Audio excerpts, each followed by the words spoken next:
playing guitar by yourself, probably in a basement, it's about time to go ahead and get that fuzz pedal. Chords and Coffee, number 34.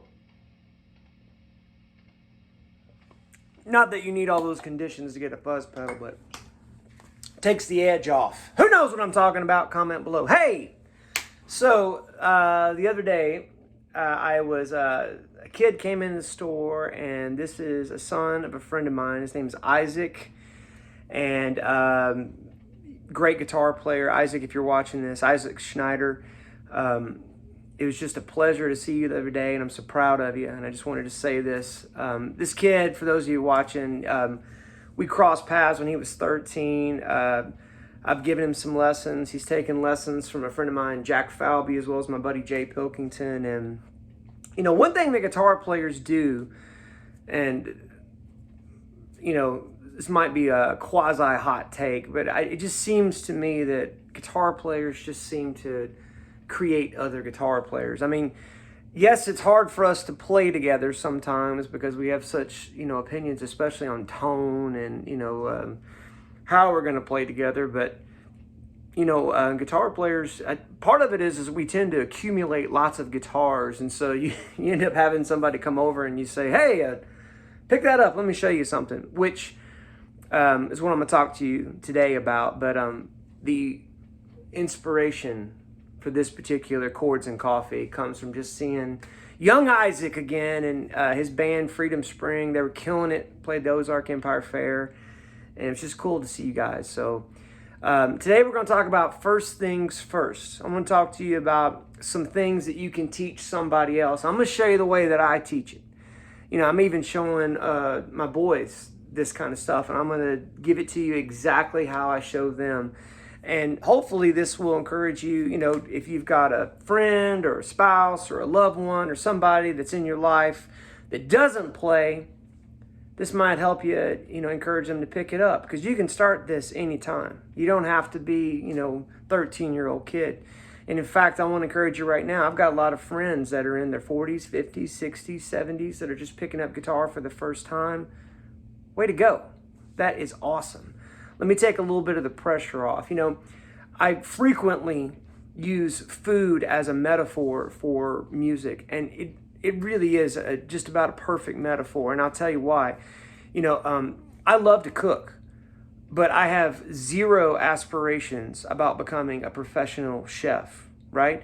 But if you come over to my house and I'm cooking a meal for you, I am going to do my absolute best. I'm going to give you, you know, all the spice, well, you know what I mean, not all the spices, but I'm going to give you all the tricks that I got to make the meal not just nourishing in terms of like sustenance, but like enjoyable. I want the meal to be something that's memorable.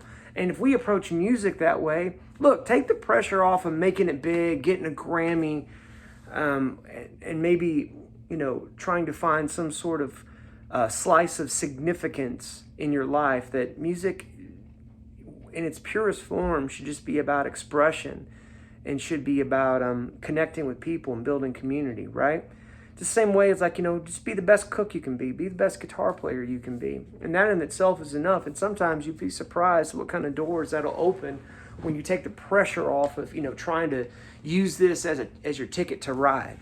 Does that make sense? I hope that encourages somebody out there. If it does, comment below. Otherwise, I don't know, I'll probably keep talking about it. I'm going to do what I want to do. Love you. Anyway. All right. So the first lessons that I teach, the first thing is these little I call them Spider-Man chords. The reason why is because, you know, Spider-Man thing, right? Shooting webs, right? I showed this to my boys and they absolutely loved it. So the first chord, E minor, right? Show somebody this E minor chord. I tell them to, you know, put their thumb on the back of the neck. And I know y'all know this already, but stay with me. I'm showing you something that you can show somebody else. So Spider-Man chords, you know, that's not copywritten. You can use it. Go ahead. If you feel like giving me credit, that's fine. If not, whatever. Be your own hero. Spider-Man chords. E minor, 2 fingers. Middle finger on the 2nd fret of the A. And then ring finger on the 2nd fret of the D. Right? Now, take that same Spider-Man shaboing there, pick it up, and make A sus2. This is starting on the D string and the G, and then an open B and an open E with an open A. And the first thing I show them is like, now you don't strum the low E, you just strum from the A down. And so that's instantly teaching them, oh, you mean I don't just strum all these strings all the time? Right. So E minor, A sus2. The next one, D major 9. It's the same darn thing. You're just going to pick it up, right? And this is on the G string, 2nd fret, B string, 2nd fret, and then the open E. And you're strumming from the D down. So you've got a D, you've got an A, you've got a C sharp, and an E. What's nice about that is it's the same fingers, relatively simple in the left hand, but a complicated chord name, D major 9. What in the world, right? And so if nothing else, you're exposing them to like, oh, there's not just A, B, C chords. There's chords that have these names and values that are exotic, but simple to play. So let's start on the A, and then just go to this. The next thing I would teach them, and sometimes they might need to just strum this for a minute just to get it, because the first time they play it, it's probably going to sound like that, right? But once they kind of get it going, now you want to teach them a strum pattern, okay? The first strum pattern everybody learns: down, down, up, down, up, down, down, up, down, up. I have found success in teaching both kids and adults that strum pattern as follows. Number one, there's something sort of magically programmable in your hand if you will say down, down, up, down, up, down, down, up. If you don't say it and you just try to play down, down, up, down, down, somehow like there can be a disconnect between your brain and your hand, right? So down, down, up, down, up. And I always say the up, down, up. I think of that as elemento. When I was a kid learning the alphabet, A, B, C, D, E, F, G, H, I, J, K, elemento. I thought elemento was one letter. You know, I've gotten better. Anyway, but elemento, up, down, up, is, I approach that like that. So you think of down, down, up, down, up. So up, down, up is sort of one unit of activity, right? So I might go down, down, up, down, and start super slow. Down, down, up, down, down, down, up, down, down, down, up, down, up. And then when they get that pretty good, then switch the chord. Down, down, up, down, down, down, up, down, down, up. And back and forth, right? Now you might be saying, well, wait a minute, how do I even hold the pick? Here's the way I do it. I am holding this as though as sort of the Bill Clinton, making a point kind of thing. And the bend of my finger on my index finger right here, this pick is kind of, the point of that is sort of parallel to that bend. So it's sort of, the point is going straight down there like that, right? Just like that. And so I'm holding it. It's pretty comfortable. In fact, and I like a thicker pick. This is a 1.14 Dunlop Ultex. By the way, I had to replace the dryer belt in my dryer. It broke. And if you need any tips on that, I can tell you how to do it on a Whirlpool. It's about 6 or 7 years old. Actually, maybe older than that. We got it when we first got married, so it's probably 12, 14. Anyway, it's old. Look at all these picks. That's about 150 picks that I found in the bottom of that dryer. So, by all means, support your local music store, but also if you're hunting for a pick, open your dryer up. They're all in there. Anyway, that's how I hold the darn pick. And down, down, up, down, down, down, up, down, down, down, up, down, down, up, down, up. What's really cool is you could take those 3 chords, right? And they might say, well, what song is that? Tell them to write a song. Well, I don't write songs. Well, what do you mean? Yeah, you do.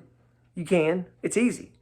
It doesn't have to be the greatest song the world's ever heard, but let me just tell you, if you've ever stared into your refrigerator what can I make going across your mind, and you've pulled out ingredients and you've put them together and made something that somebody said, hey, this is pretty good. Well, you can write a song then, because it's the same thing. You're taking some basic ingredients, you're putting them together, and you're trying to produce something that might nourish someone else.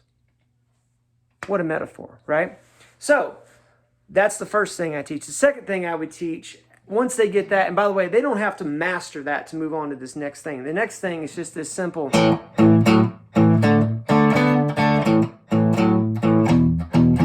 little blues in A. You know this, right? Here's how I teach it. Now this one, again, it works for kids and adults. It's the same. You don't want to, in my opinion, complicate this physical thing we're about to do with a bunch of music theory. You can learn the music theory once you get down the road a little piece, right? You don't have to understand photosynthesis to appreciate the fact that the leaves change color in the fall, right? It's the same kind of thing. Boy, I'm preaching to somebody here. Thank you. Anyway, so what we're going to do is index finger on the 2nd fret of the D string, and we're only playing the A and the D, okay? Just that. In our right hand, we're going to get this. And I'm doing all down strokes. Down.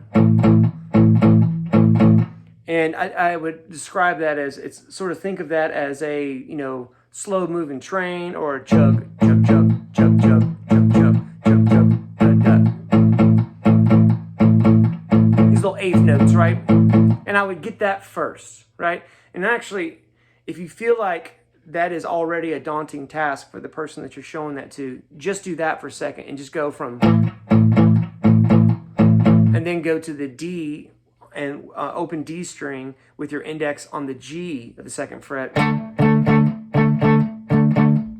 Do that for a little bit, and then go back to A, and then down to the open E with your index finger on the A string, 2nd fret.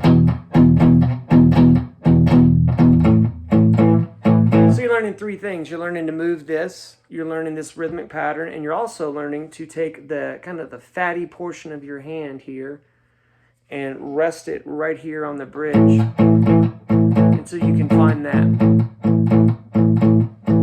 Now we're going to add the other note. So this is a 5 chord, and we're going to make it like this 6 chord. I typically don't encumber them with that. I just say, let's just think of this as off, and this is on. Off and on. What are you talking about, Nate? What I'm talking about, I'm putting this finger on the 4th fret. This is the ring finger. In the case of the A, with the open A string and the index on the 2nd fret of the D, I'm putting my ring finger on the 4th frets of the D. So I'm thinking of off, off, on, off, off, on, off, off, on, off. And then the same thing on the D. Off, off, on. You don't have to sing the note, but it helps. On, or off, on, off, on, and back to the A. You see what I'm saying? And then down to the E.